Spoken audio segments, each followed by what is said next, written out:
Alright, what's up guys? Welcome back to Bloodborne for Beginners. I'm your host, Stephen H., here to guide you through this wonderful land of Yarnum. And, ooh, I just got some blood echoes, fancy that. And today we're going to be talking about the Witch of Hemwick, or Witches of Hemwick. In my opinion, one of the easiest bosses in the game. Let's see, notes before you go into the boss fight.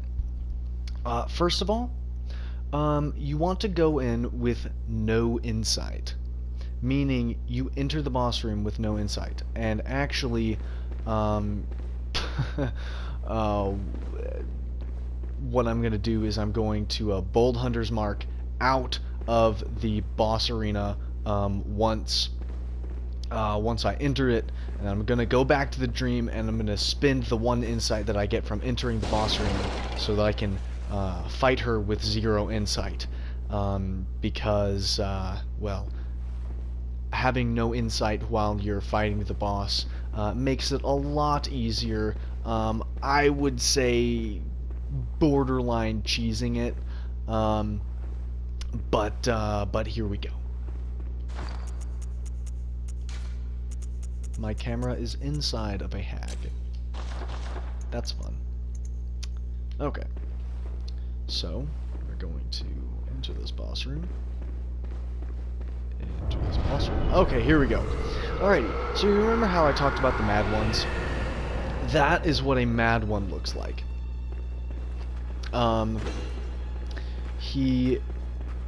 I really don't like fighting him at all. He has a really just pain in the ass moveset, and frankly, he's one of the few enemies in the game that there's really no reason why you would have to fight him. So I'm gonna Bold Hunter's Mark out, and once I've spent my insight, then I will go back to the boss arena and I'll start the tutorial. By the way, in case you didn't in case you don't know where it is, the insight shop is right here, just outside the workshop. So you can purchase. I like to purchase fire paper because it's always useful to have that stuff.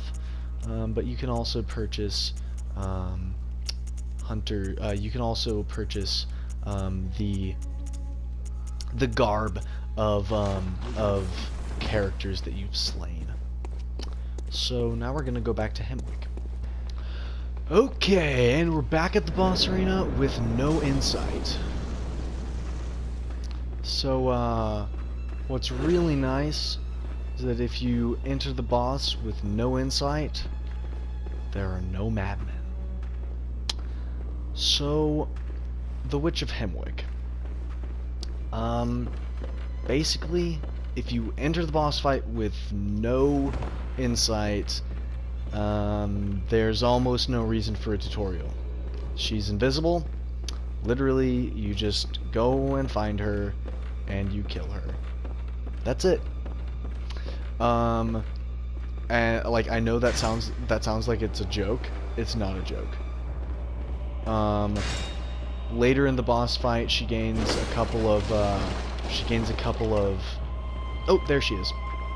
So we're actually gonna backstab her because we can do that, and she doesn't actually do anything about it. And we're gonna backstab her again. Oh, there she went. She's over there. Hello again. So, there are actually two Witches of Hemwick. Oh, the other one's right over there. And because she's right over there, we're gonna go and... So, the second witch is a little bit more aggressive. She is going to have the magic attacks. She's gonna be the one who uses... let's see, there seems like there's an AoE attack that she has. And there's a... Oh, she teleported twice. Oh, that's nice. So there's an AoE attack that she has, and there's also a paralysis attack that she has, which she will use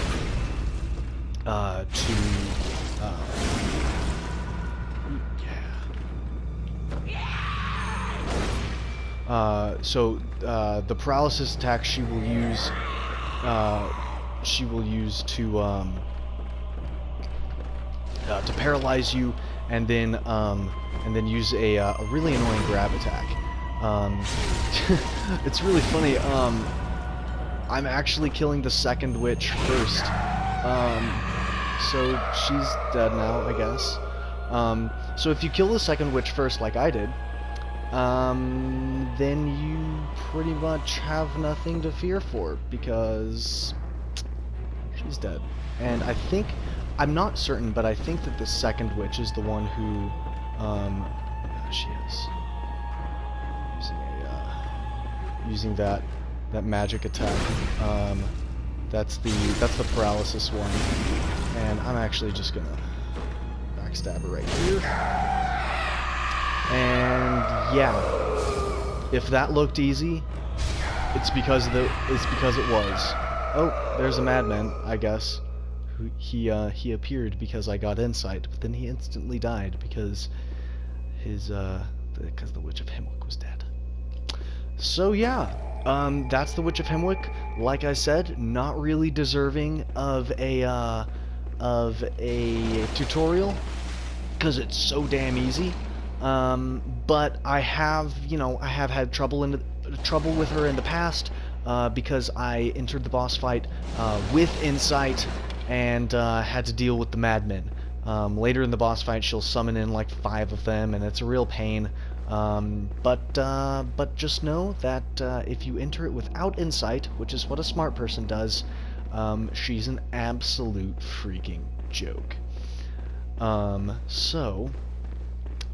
thing, and the whole reason why you're in Hemwick, spoiler alert, is to get this, the Rune Workshop tool.